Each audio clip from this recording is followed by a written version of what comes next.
જે લોકો કાળો દોરો પહેરે છે તેમનું શું થાય છે?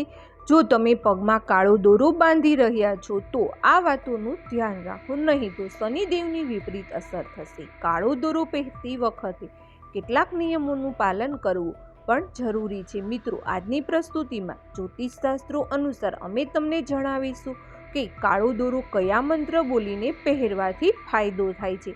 મહિલાઓ અને પુરુષોને કયા પગે હાથે દોરો બાંધવાથી ફાયદો થાય છે. તમે ઘણા લોકોને પગ અને હાથ પર કાળો દોરો બાંધેલા જોયા હશે. કેટલાક લોકો તેને એક ફેશન તરીકે જુએ છે, જ્યારે કેટલાક તેને ધાર્મિક વલણ તરીકે જુએ છે.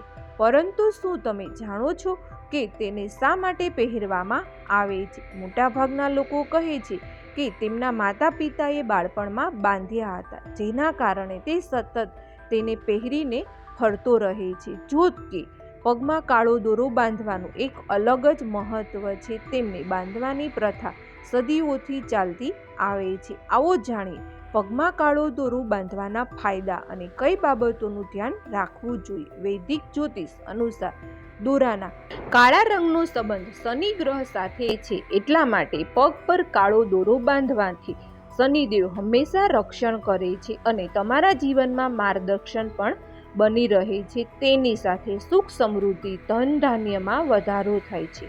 મોટા ભાગે રાહુ અને કેતુ અશુભ પરિણામ આપે છે. આ પરિસ્થિતિમાં ડાબા પગ પર કાળો દોરો પહેરવાથી બંને ગ્રહોને અશુભ અસર ઓછી થઈ શકે છે. આ સાથે વ્યક્તિ આર્થિક તંગીમાંથી મુક્તિ મેળવે છે.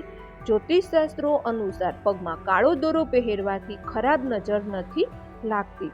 તેની સાથે નકારાત્મક ઉર્જા પણ દૂર રહે છે, જેના કારણે સ્વાસ્થ્યમાં અને પ્રગતિ પર કોઈ અસર પડતી નથી. આ સાથે જે બાળકોને વારંવાર નજર લાગે છે તેમના પગમાં કાળો દોરો બાંધવો જોઈએ. શાસ્ત્રો અનુસાર મંગળવારે ડાબા પગમાં કાળો દોરો બાંધવાથી આર્થિક સમસ્યાઓથી પણ છુટકારો મળી શકે છે અને સાથે ધન અને સૌભાગ્ય લાવે છે. તેની સાથે શનિદેવની વિશેષ કૃપા પ્રાપ્ત થાય છે. કાળો દોરો બાંધતી વખતે આ બાબતોનું ધ્યાન રાખો. બજારમાંથી લાવેલા કાળા દોરાની જગ્યા પર ભૈરવનાથના મંદિરેથી લાવેલો કાળો દોરો લાવીને બાંધવાથી અનેક ગણો વધુ ફાયદો મળે છે. જ્યોતિષશાસ્ત્રો અનુસાર કાળો દોરો ચારેય બાજુ ગૂંથ્યા પછી જ પહેરવો જોઈએ. ધ્યાન રાખો કે કાળો દોરો પહેર્યો હોય તો અન્ય કોઈ રંગનો કાળો દોરો બિલકુલ ન પહેરવો. શનિદેવની કૃપા મેળવવા માટે શનિવારે કે મંગળવારના દિવસે કાળો દોરો પહેરવાથી લાભ થઈ શકે છે. દોરો બાંધતી વખતે પવિત્રતા જાળવવા માટે ગાયત્રી મંત્રનો જાપ કરવો જોઈએ. પુરુષોએ જમણા પગમાં કાળો દોરો બાંધવો જોઈએ અને સ્ત્રીઓએ ડાબા પગમાં કાળો દોરો બાંધવો જોઈએ. જય શ્રી કૃષ્ણ મિત્રો.